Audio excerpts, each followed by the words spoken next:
Howdy, y'all. It is Cody from the Keepers of Nerdom. Welcome back to our looking at and reviewing Heroclix. And this is my second box collection of the 52 to 74 points. We're fully into the box now, not just a special part of the box. And we start with one of my favorite pieces that was an older piece from Age of Ultron set. And it's Mockingbird. She's an Avengers, Great Lakes Avengers, and S.H.I.E.L.D. are named keywords. She ignores hindering and elevation by pole vaulting for her movement. She can use stealth. When she is adjacent to a friendly character with a higher point value, she can use sidestep and willpower. So she becomes better by being near other people that are more points. Black Ops, stealth, quake, precision strike, super senses. She has the shield, which ups range of other people next to her. And for a power action, she can give herself a token and make their damage for range go up by 1. Combat reflexes empower, so she can boost up close combat damage, and later on she gets shape change. Sorry, it's struggling to focus on this card. This little booger has been a nuisance in so many games because you can't outwit her with the stealth, and she can ignore the hindering, so she just jumps into the stealth anyway, and she'll have stealth, I think, the entire dial. Let's go look. Yep, it's only 5 clicks. But it's either empower or shape change just all the time. And so she's just obnoxious, and she's going to get up close and not be hard to hit with super senses, but could have combat reflexes. Like, that's the sweet click for the combat reflexes. 19 defense up close. She's just like, that's fine. I'll sit here with precision strike and just harass you. But you want her on these clicks with the special movement, so she gets sidestep and willpower to be able to act more, but she has to be next to somebody that's higher point value. She's just a great piece that just answers things well. All right. Now we have one of those pieces that I love the concept always in the comics of Yellow Jacket. Hank Pym when he kind of goes crazy at times. Just a fun figure, you know. There he goes. There he goes. He's gone. All right. He's Avengers, Defenders, Illuminati, and Initiative. Which Initiative, man? You could make a theme team out of Initiative, but it's pretty limited from what I remember. Let's look at this problem from a different angle. Willpower and tiny size, so he can shrink down and have +1 to his defense at range. Scientific leader, free. Oh, he has leadership just built in, that's helpful already. Free, choose one. Outwit or perplex. You can use the chosen power until your next turn. Then he has charge, leap, climb, super strength, incapacitate, toughness, and exploit weakness. He is interesting, right? So he starts with leadership and then outwit or perplex, whatever you need, with super strength. But then in the middle here, he gets this willpower and tiny size, so he can keep acting with exploit weakness or incapacitate. He just does some weird shenanigans in the game. It's funny, they've got a comic book cover of him defeating like himself. It's fun. 55 points here initially, but what a neat thing. And he gets 11 attack in the middle, and obviously no move and attack, just leap, climb. But he's a fun piece to weirdly harass at the beginning, and then could do some crazy damage in the middle dial, and even have 5 range to boot, so the incapacitate could still go off and dual target, which would be hilarious just to mess with people. He's a good one. He's a fun one. He's nothing too special, but you're just going to have fun with it. This is Ant-Man from the Captain America Civil War movie.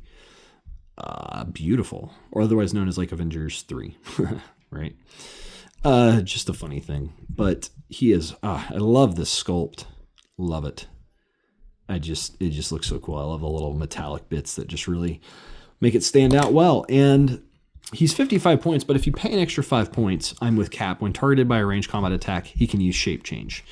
So if you add 5 points on, he gets shape change for ranged. Kind of cool. Neat things. Sneaking, though. Give Ant-Man a free action and choose a standard adjacent friendly character. That character can use the tiny size symbol this turn. And if you'll actually notice, he has tiny size on here, even though he's standing like this, but it's to represent that he's shrinking and growing all the time. Pretty neat, but he can actually make someone else tiny as well. Pretty awesome. Sidestep. When he hits an opposing character, the hit character gains your choice of tiny size or giant size this turn. Giant size means it's easier to see them and then therefore hit them. Or tiny size makes them shrink down so they couldn't see other people if somehow they could like see over or something. Incapacitate, super senses, combat reflexes, outwit, right? And I love it. Well, I could try to figure it out, or maybe just yank out a bunch of wires. Totally from the movie, right? And then perplex. Great figure as far as just the power set. Nothing too crazy here, and we're looking at if he hits an opposing character, that's range or otherwise, because it's pin particle discs that he throws. So he's not going to do a whole lot of damage necessarily, but he has the outwit, and that's what you're playing him really for, is to get that outwit. Only 4 clicks, though, for 55. Now, it shrinks down a little bit with our point reductions, but still, pretty short dial. But 17 defense at range, could be 18 because of tiny size, right? Could have it even at 19 in hindering. Pretty neat. And he's just a cool figure. All right, now we come to a figure that I don't remember if this is a good one or not. Okay, this is Hawkeye. Just the Hawkeye with a bow without a string, as always, right? But he has arrows. That's good. And this is his classic comic book outfit. Without the H on the top, though. Interesting. He has one keyword, Avengers. Come on, camera. Focus. It's really struggling. Quiver full of tricks. Hawkeye begins the game. I'm sorry, guys. It's really struggling. Why is it struggling? There we go. Begins the game with 5 trick arrow tokens on this card. Once per turn, you may remove a trick arrow token from this card and choose one of the following powers for Hawkeye to be able to use this turn. Energy Explosion, Penetrating Psychic Blast, or Incapacitate. Often, Pin Psychic's going to be the one you go for, but the others have situational use. And all he has for other powers is Running Shot, Sidestep, and Range Combat Expert. He has a 6 range. He has Range Combat Expert the entire dial, so he could have an 11-3, he could have a 12-2, or he have a 10-4 for attack. Or you could run it with Incapacitate, Energy Explosion, or Pin Psychic to get through defenses. He's nothing special. You play this kind of to let people just learn, because, you can hit him easily. He's only a 17 defense with nothing. But the trick arrows is a fun, gives you lots of options. But he only has trick arrows for the first 3 clicks. If you get down to the last, you're down to Range Combat Expert only. That's it. One of those. It's a fun Hawkeye. It's just weird. It's like Hawkeyes are either broken tier insanity or they are terrible. And there's like no in between. It's super weird. And that one's just I guess he's on the low end of the terrible side. He's not bad. It's just his defenses are nothing. There's nothing there, which is super weird. Okay. Usually he has at least like ESD, like energy shield deflection or something. All right. This is Captain America, Asgardian Avengers. Why? You'll see he's from being in Asgard or around it. Charge, flurry, and plasticity when he has that.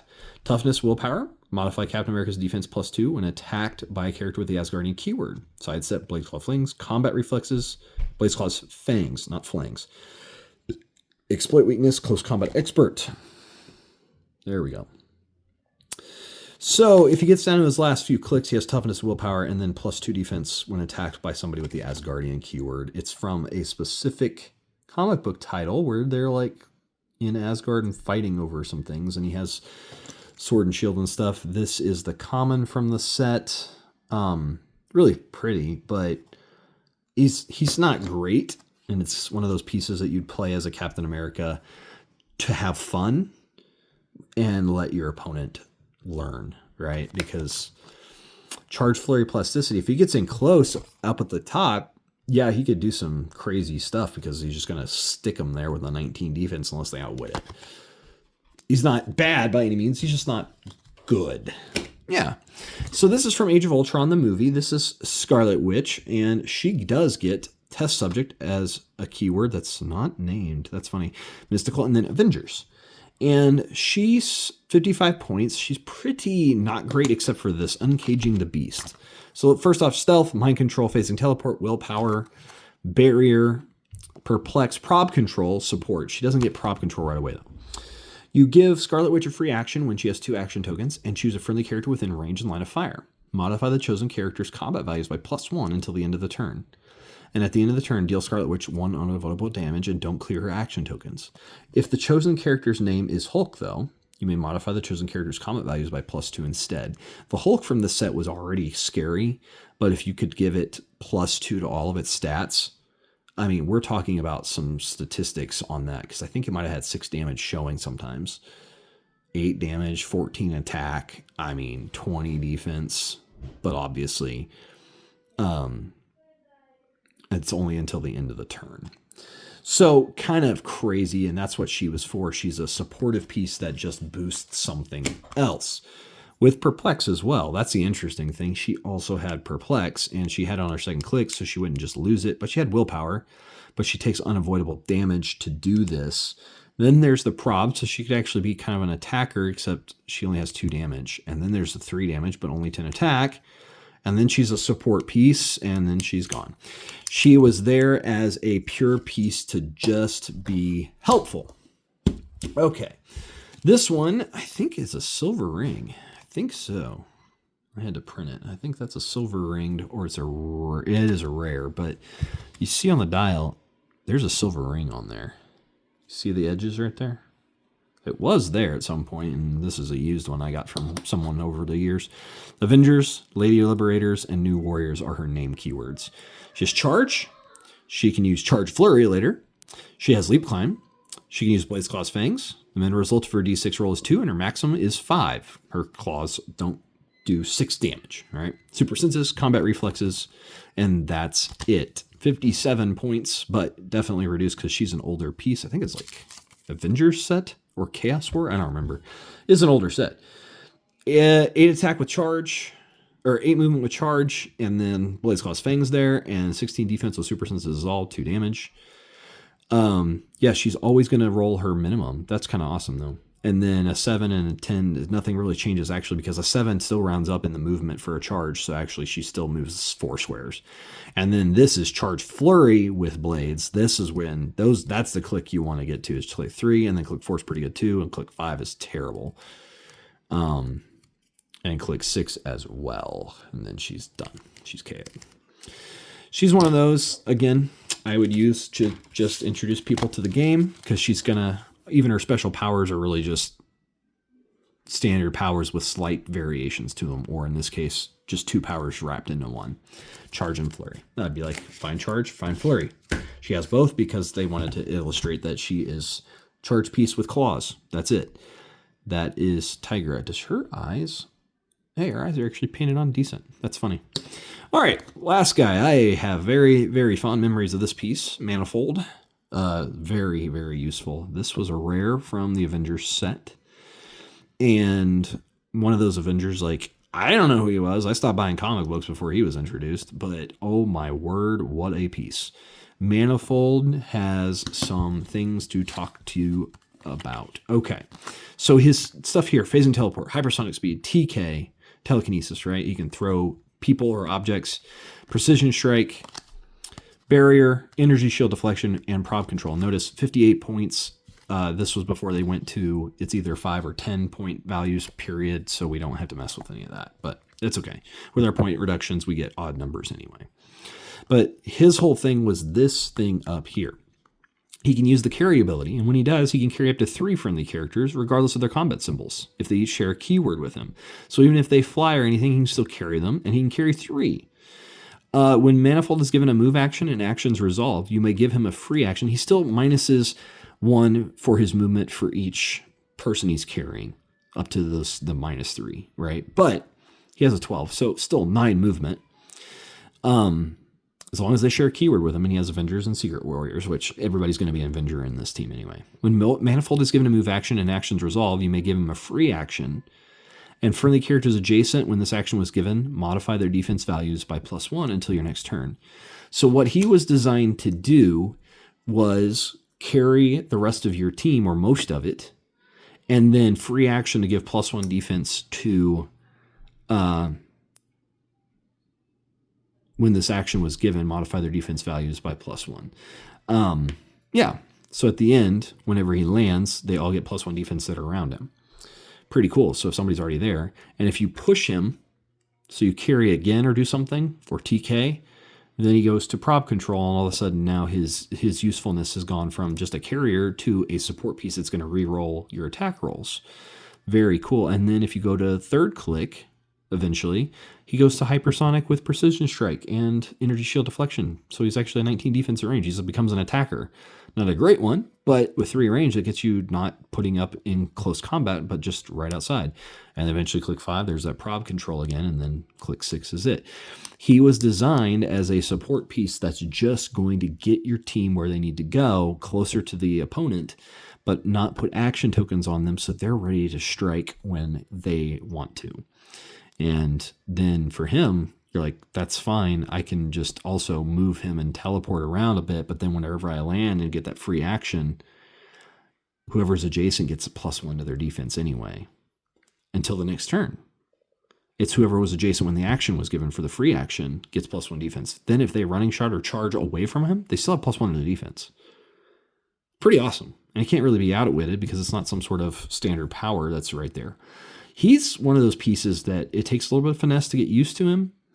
And if you do, though, he's going to be the piece that just makes everything else better and harder to hit. And it's just a lot of fun because you can get your team where they need to go.